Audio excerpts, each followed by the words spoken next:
Shalom, damai di hati. Berjumpa lagi dengan saya Pendeta Priska Waluko.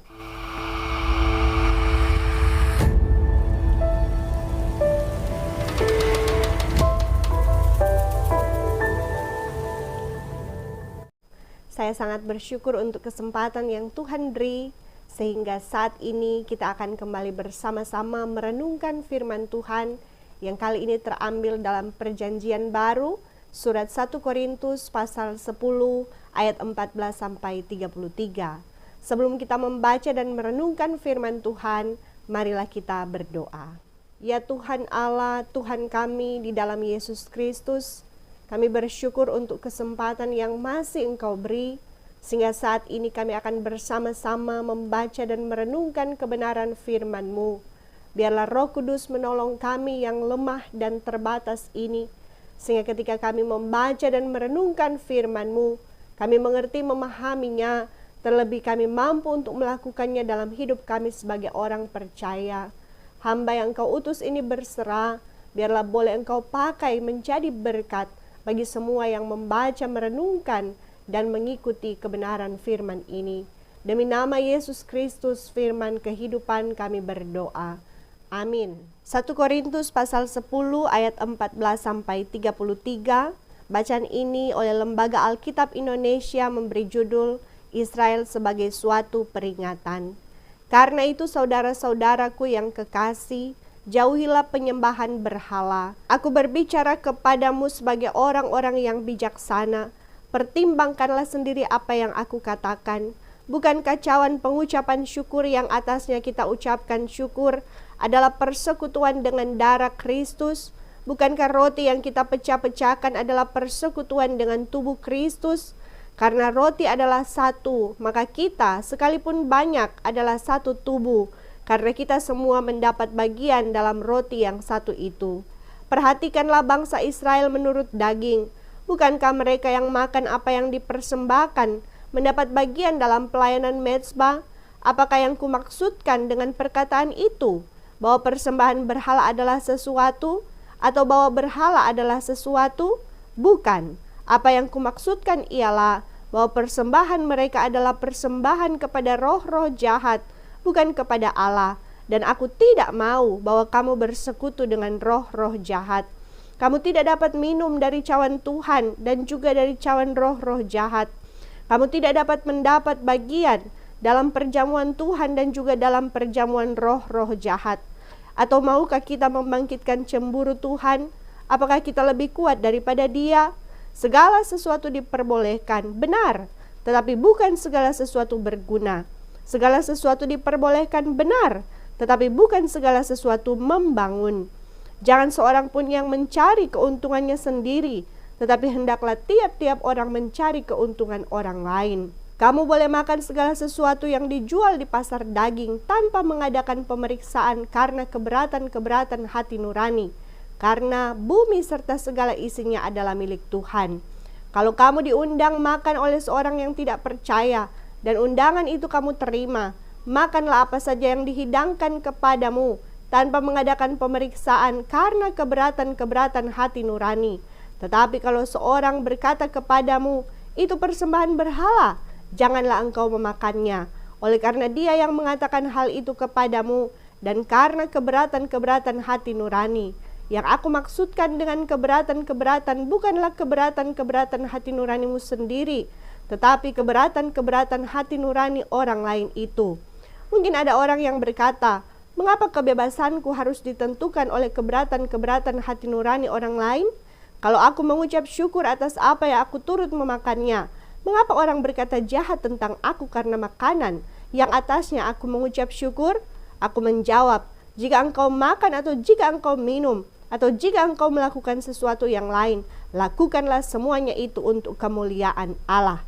Janganlah kamu menimbulkan syak dalam hati orang, baik orang Yahudi atau orang Yunani, maupun jemaat Allah.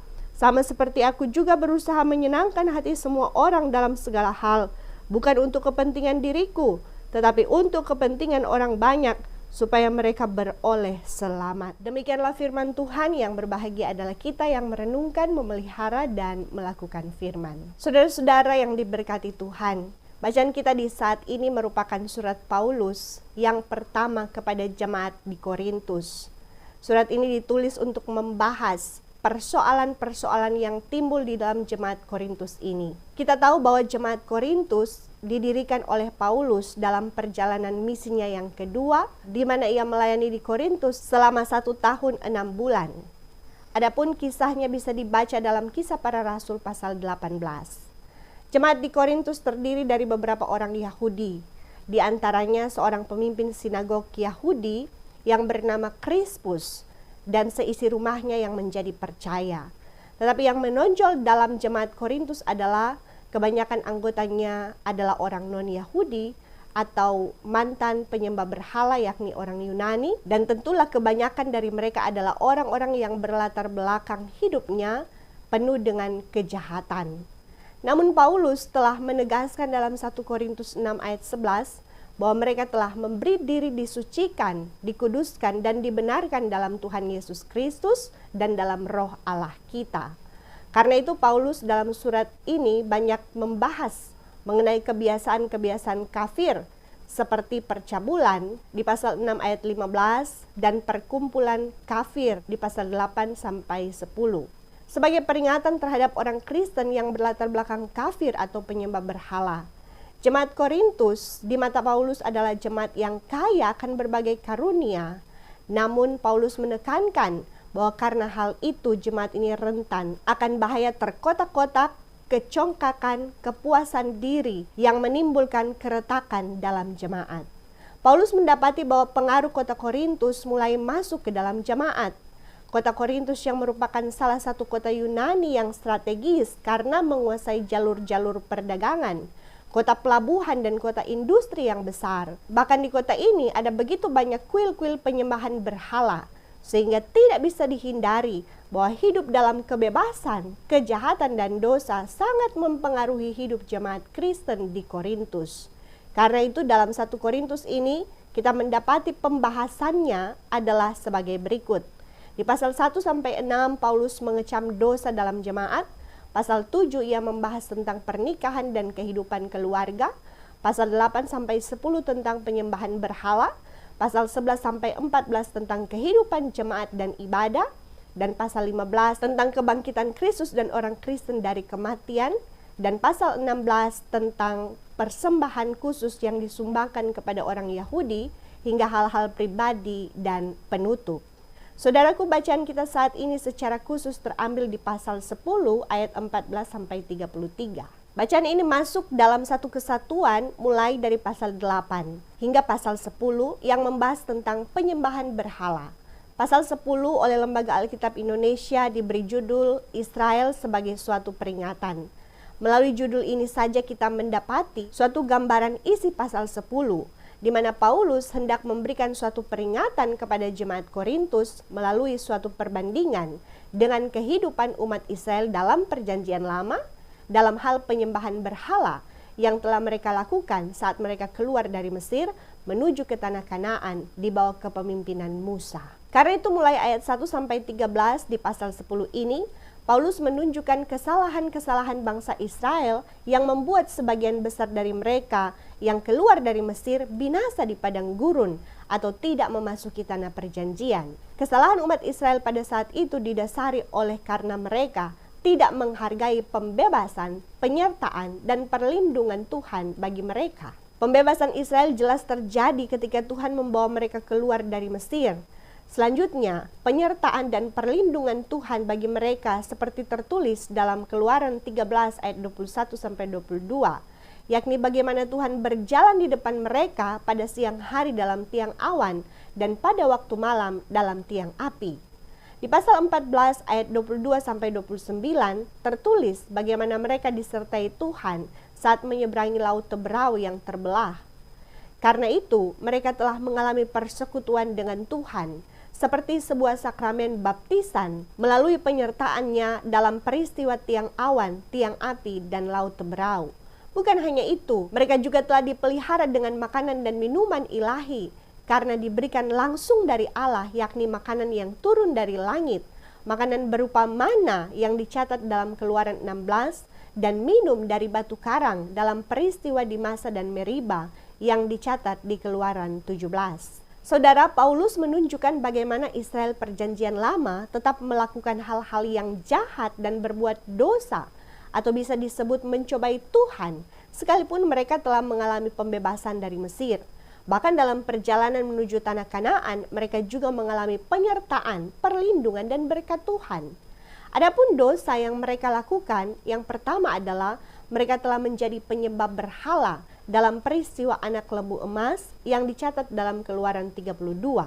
Padahal jelas bahwa Allah berkenan membebaskan mereka agar mereka dapat beribadah kepada Allah di padang gurun, menyembah Allah, bukan menyembah berhala. Hal itu dicatat dalam Keluaran 7 ayat 16. Dosa yang kedua adalah mereka melakukan percabulan atau persinahan dengan perempuan-perempuan Moab, yang kemudian juga membuat mereka menyembah Baal Peor, sehingga mereka dibinasakan, yang dicatat dalam Bilangan 25. Dan dosa yang ketiga, mereka melakukan dosa bersungut-sungut kepada Allah melalui Musa pemimpin mereka, seperti dalam peristiwa ular tembaga yang dicatat di Bilangan 21 ayat 5-6 dan peristiwa pemberontakan Korah, Datan, dan Abiram dalam Bilangan 16. Bahkan hampir sepanjang perjalanan di padang gurun, mereka ini tidak berhenti bersungut-sungut, sehingga banyak dari mereka yang mati dipagut ular, dibinasakan malaikat maut, dan juga oleh tulah. Mereka ini adalah orang-orang angkatan pertama yang keluar dari Mesir dan tidak sampai memasuki tanah perjanjian Kanaan, termasuk Musa pemimpin mereka.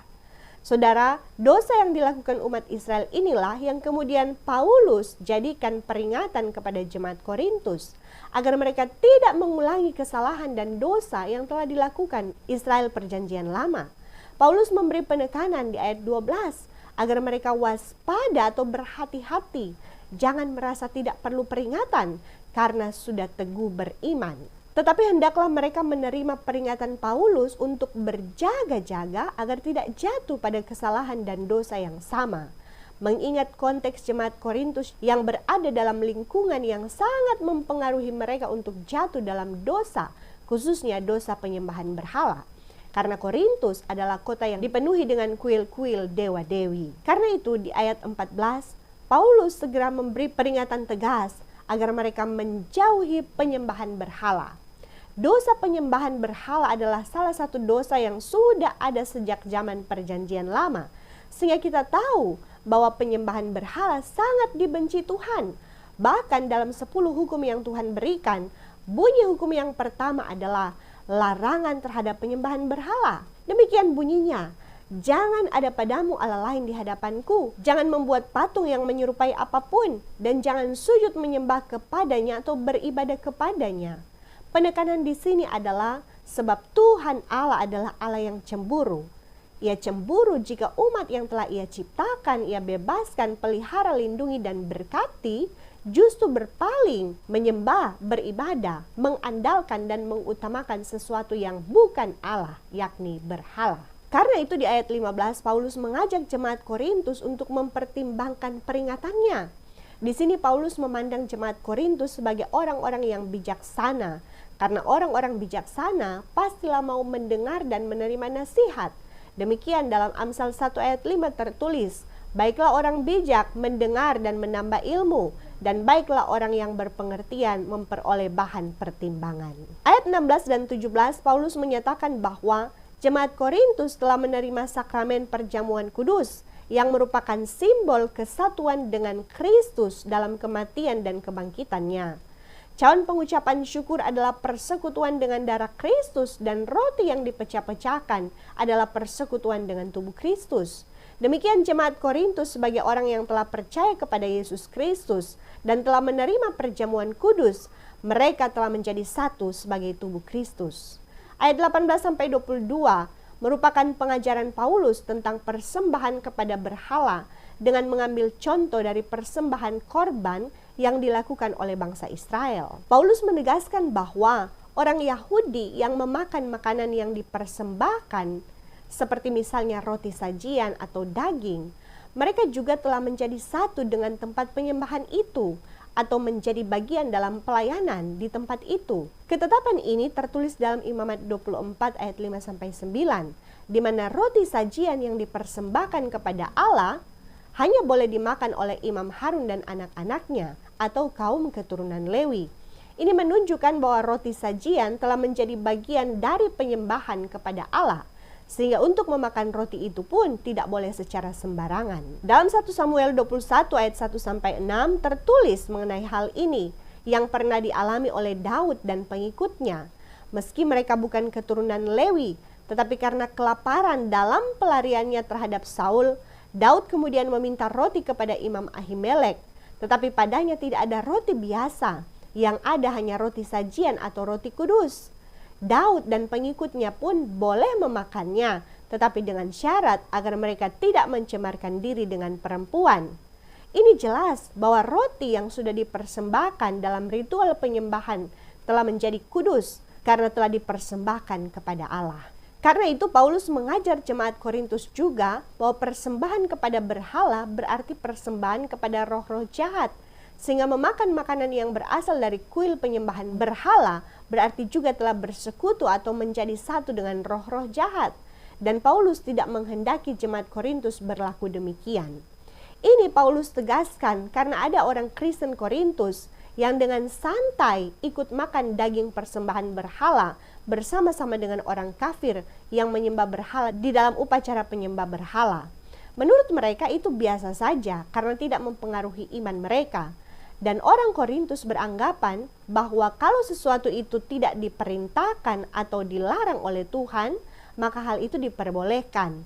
Karena itu Paulus menjelaskan hal serupa, yakni mengenai persembahan korban dalam perjanjian lama yang menunjukkan bahwa hal itu tidak diperkenankan. Karena apa yang dipersembahkan dalam upacara penyembahan berhala telah menjadi satu dengan berhala tersebut, termasuk orang yang makan dari persembahan itu.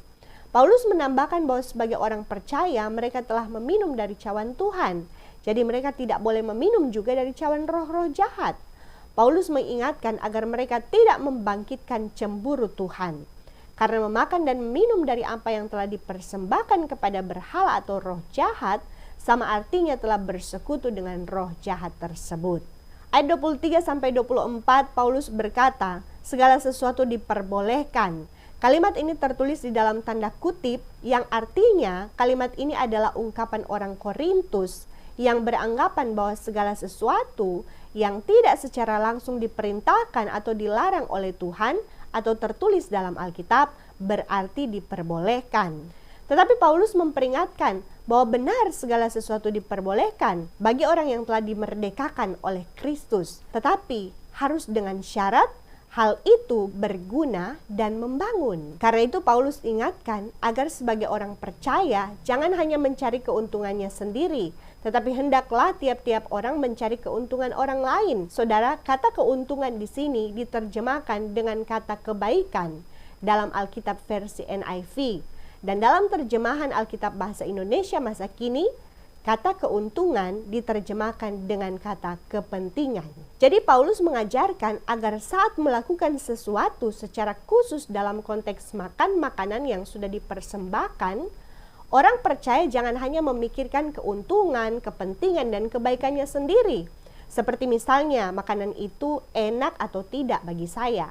Tetapi hendaklah sebagai orang percaya mempertimbangkan juga perasaan orang lain. Apakah ada orang yang tersandung atau tidak senang jika saya makan makanan ini? Saudara, ini menekankan tentang kepedulian dengan perasaan orang lain. Demikian seharusnya orang percaya punya kepedulian terhadap sesama. Jangan bersifat tidak peduli terhadap sesama. Selanjutnya ayat 25-28 masih menyangkut penjelasan Paulus mengenai makanan yang telah dipersembahkan kepada berhala. Paulus lebih lanjut menyatakan bahwa untuk makanan atau daging yang dijual di pasar bisa dimakan tanpa harus menyelidiki apakah daging itu sudah dipersembahkan di kuil-kuil.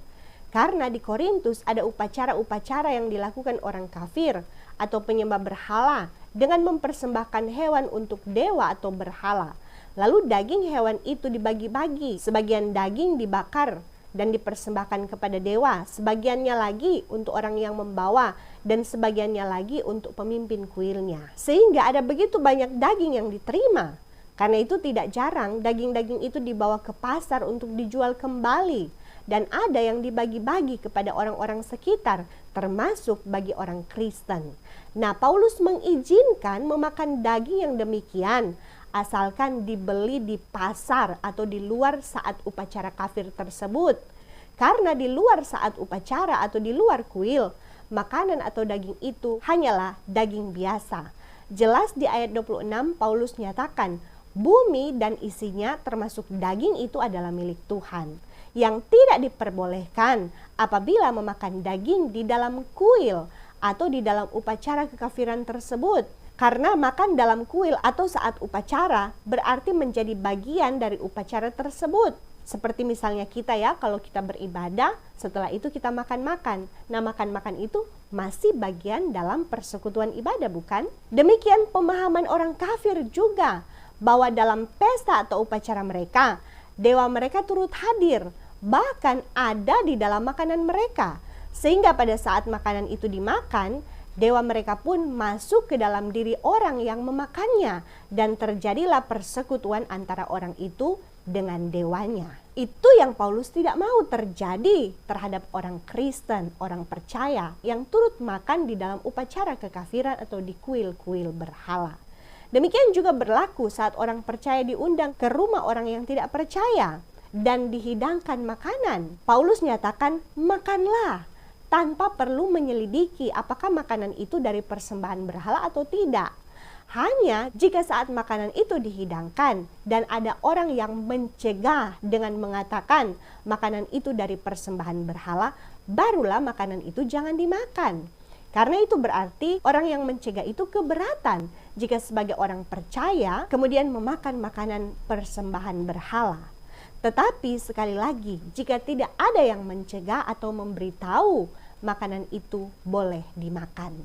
Ayat 29-33 Paulus menegaskan bahwa orang percaya harus mempertimbangkan perasaan atau hati nurani orang lain lebih daripada perasaan dan hati nuraninya sendiri. Meski orang percaya mungkin bertanya-tanya, mengapa kebebasanku harus ditentukan oleh perasaan dan hati nurani orang lain? Mengapa orang lain hendak menghakimi aku atas makanan yang kumakan? Padahal aku sudah mengucap syukur atau sudah berdoa sebelum makan. Saudara, ayat 31 Paulus memberi jawab yang sekaligus menjadi kunci tindakan-tindakan orang percaya dalam segala sesuatu. Ayat ini berbunyi, jika engkau makan atau jika engkau minum atau jika engkau melakukan sesuatu yang lain, lakukanlah semuanya itu untuk kemuliaan Allah. Jadi jelas saudara, apapun yang orang percaya lakukan haruslah untuk memuliakan Allah, bahkan makan atau minum sekalipun. Ayat 32 Paulus tekankan, sebagai orang Kristen jangan menimbulkan syak dalam hati orang. Syak ini dengan kata lain menjadi batu sandungan bagi orang lain, yakni karena tindakan kita orang lain menjadi berdosa. Siapa saja orang lain di sini? Paulus dengan jelas menyatakan orang lain di sini adalah orang Yahudi, orang Yunani, atau orang kafir, dan juga sesama orang Kristen atau jemaat Allah. Jadi semua orang, saudara. Jelas bahwa orang Kristen sebagai jemaat Allah harus menjadi berkat, bukan batu sandungan, bagi semua orang di dalam dunia ini. Dengan demikian Allah dimuliakan dalam hidup umatnya.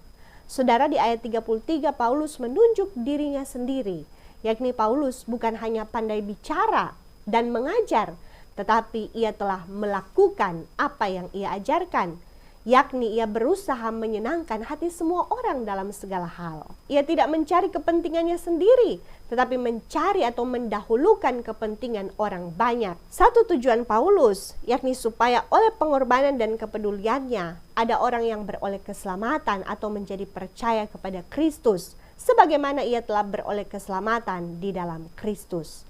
Karena itu, kita terpanggil untuk mengucap syukur atas keselamatan kita dengan cara memuliakan Allah. Dan melalui bacaan ini kita mendapatkan cara untuk memuliakan Allah dalam hidup kita. Yang pertama, tidak mengulangi kesalahan umat Israel perjanjian lama. Ada dua dosa yang sangat menonjol yang dilakukan umat Israel saat keluar dari Mesir dan berada di padang gurun sehingga mereka dibinasakan Tuhan. Dosa yang pertama adalah dosa penyembahan berhala dan dosa yang kedua adalah dosa sungut-sungut. Saudara, kita diingatkan untuk mensyukuri anugerah keselamatan yang telah kita terima dan selalu menyembah Tuhan Allah di dalam Yesus Kristus. Ingat, hakikat Allah masih sama, bahwa salah satu sifatnya adalah Ia Allah yang cemburu saat diduakan dengan berhala. Berhala sejak zaman perjanjian lama tidak pernah hilang, saudara. Bahkan di zaman now, berhala bukan lagi dalam rupa patung seperti dalam perjanjian lama atau dalam masyarakat Korintus di kuil-kuil. Berhala sekarang sudah menjelma dalam berbagai bentuk.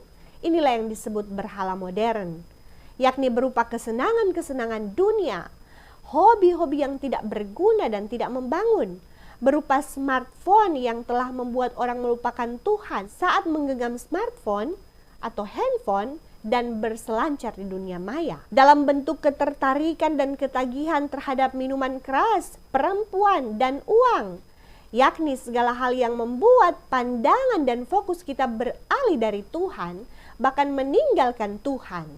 Itulah berhala modern, saudara. Hati-hati jika kita melakukan hal-hal tersebut. Itu berarti kita sudah menyembah berhala, sadar ataupun tidak, saudara. Selanjutnya kita belajar dari bangsa Israel perjanjian lama, agar kita tidak menjadi orang yang suka bersungut-sungut. Bersungut hanya akan membuat kita kehilangan berkat Tuhan. Terlebih bersungut akan membuat Tuhan murka karena kita tidak menghormati Tuhan. Karena itu stop bersungut-sungut. Sebaliknya nyatakanlah syukur. Mulailah dengan menghitung berkat Tuhan, mulai dari bangun di pagi hari sampai hendak tidur di malam hari. Maka pasti, sebagaimana petikan syair lagu, kita pun pasti akan berkata, berkat Tuhan mari hitunglah, kau kan kagum oleh kasih-Nya. Yang kedua, nampakkan hidup kudus karena telah menjadi satu dengan Kristus. Saudara, sebagai orang yang sudah ditebus dan diselamatkan, maka kita terpanggil untuk hidup kudus. Paulus berkata dalam Efesus 4 ayat 17, sebab itu kukatakan dan kutegaskan ini kepadamu di dalam Tuhan. Jangan hidup lagi sama seperti orang-orang yang tidak mengenal Allah dengan pikirannya yang sia-sia. Karena itu penting bagi kita untuk setiap hari mencari Tuhan dalam saat teduh, membaca Alkitab dan berdoa agar iman kita diperteguh. Jangan merasa diri kuat, lantas tidak lagi mencari Tuhan, tidak baca firman, tidak berdoa, tidak beribadah. Hati-hati, saudara. Paulus pun ingatkan di pasal 10 ayat 12, agar siapa yang menyangka bahwa ia teguh berdiri, hati-hatilah supaya ia jangan jatuh. Biarlah kita dimampukan oleh Roh Kudus untuk menampakkan hidup kudus, menjauhi dosa di lingkungan kita berada, agar kekristenan tidak dicela, sebaliknya Tuhan dimuliakan. Yang ketiga, nampakkan hidup yang peduli terhadap sesama. Saudara, marilah kita menyatakan kepedulian kepada sesama sebagai wujud kasih kita sebagai orang yang percaya atau orang Kristen. Terlebih kita mau berkorban demi kebaikan dan kepentingan sesama, karena Tuhan sudah lebih dulu berkorban untuk kita. Tuhan bukan saja hanya mengorbankan perasaannya, kepentingannya, tetapi bahkan mengorbankan nyawanya, saudara-saudara. Mari, apapun yang kita perbuat, bukan karena kita senang, bukan karena kita suka, tetapi apapun yang kita perbuat, pertama-tama yang harus kita pertimbangkan, apakah yang kita lakukan ini berguna untuk sesama dan membangun sesama, terlebih apakah yang kita lakukan memuliakan Tuhan. Jika hal itu tidak berguna, jika hal itu tidak membangun, jika hal itu tidak memuliakan Tuhan, kita tidak boleh melakukan itu. Kendati hal itu sangat kita sukai. Saudara, kepedulian mengajarkan kita untuk menyangkal diri. Kita harus menyangkal keinginan-keinginan kita, kepentingan-kepentingan kita, dan mendahulukan keinginan dan kepentingan orang lain terlebih dahulu. Siapapun dia, baik dia orang percaya maupun orang yang tidak percaya. Hal ini hanya semata-mata untuk membuat sesama kita merasa diberkati, dan bukan tidak mungkin ia akan menjadi percaya. Kalaupun ia tidak menjadi orang percaya, paling tidak kita sudah menjadi saksi Kristus, maka dengan demikianlah kita memuliakan Tuhan Yesus. Saudara, ada kisah tentang kepedulian yang akhirnya memenangkan orang yang tidak percaya menjadi percaya kepada Kristus. Ada seorang percaya yang saleh, yang memiliki sawah di atas bukit. Untuk mengairi sawahnya, ia harus mengambil air dari bawah bukit lalu naik lagi ke atas bukit. Tetapi ada seorang yang tidak percaya memiliki sawah yang letaknya tepat di bawah sawah orang yang percaya ini. Orang yang tidak percaya ini pun berbuat curang dengan sengaja mengambil air dari sawah orang percaya itu setiap kali orang yang percaya ini mengairi sawahnya. Orang tidak percaya itu membuat jalan air yang kemudian membuat air dari sawah di atasnya mengalir ke sawahnya. Itu artinya orang yang percaya ini harus kerja 2 kali. Karena airnya harus memenuhi sawah orang yang tidak percaya itu dulu, baru memenuhi sawahnya. Sekian waktu orang percaya ini masih bersabar karena ia orang percaya. Tetapi semakin lama akhirnya kesabarannya hampir habis. Ia pun berencana untuk menemui orang yang tidak percaya itu dan menegurnya, bahkan memarahinya. Tetapi sebelum ia melakukan itu, ia ke gereja dan curhat ke pendetanya. Tetapi pendetanya menyarankan dia untuk tetap bersabar sebagai orang percaya. Bahkan pendeta itu menyarankan agar orang percaya itu secara langsung membantu orang tidak percaya itu untuk mengambilkan air bagi sawahnya. Pendetanya mengingatkan firman dalam Roma 12 ayat 20. Dengan melakukan itu, ibaratnya telah menumpukan bara api di atas kepala si orang tidak percaya. Atau dengan kata lain membuatnya menjadi malu. Saudara, keesokan harinya orang percaya ini mengambil air dan membawa ke sawah orang tidak percaya ini terlebih dahulu, baru kemudian dia membawa air ke sawahnya. Sekian waktu orang percaya ini mengorbankan kepentingannya dan mendahulukan kepentingan orang tidak percaya ini. Tetapi akhirnya pengorbanannya tidak sia-sia, saudara. Karena melalui cara itu, orang yang tidak percaya ini akhirnya menjadi orang percaya. Demikianlah Tuhan dimuliakan. Bahkan ada sukacita di sorga karena satu orang berdosa yang bertobat, saudara. Karena itu menjadi pertanyaan bagi kita, orang Kristen yang ada sekarang ini, saya dan saudara, dimanapun kita berada saat ini. Adakah kita sudah mementingkan kepentingan orang lain melebihi kepentingan diri kita sendiri? Sejauh manakah kita telah peduli terhadap sesama kita? Ataukah kita adalah orang-orang yang cuek? Saudara, bukankah kita adalah hasil dari kepedulian Allah? Bukankah kita boleh selamat karena Allah mementingkan kita?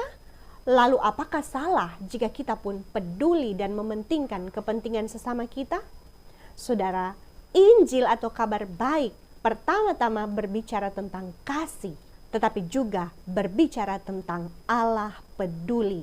Karena kasihnya sehingga ia peduli dengan kita, maka ia mengorbankan putra tunggalnya Yesus Kristus untuk menyelamatkan kita yang hampir binasa. Karena itu, pakailah hidup kita untuk mengucap syukur atas keselamatan dengan menjadi orang-orang yang lebih mempedulikan sesama. Karena itu menyatakan kita adalah orang percaya, orang yang memuliakan Kristus Tuhan kita. Tuhan memberkati kita semua. Amin. Terimalah berkat Tuhan. Tuhan akan menjaga keluar masukmu dari sekarang dan sampai selama-lamanya. Amin. Sampai jumpa, saudara.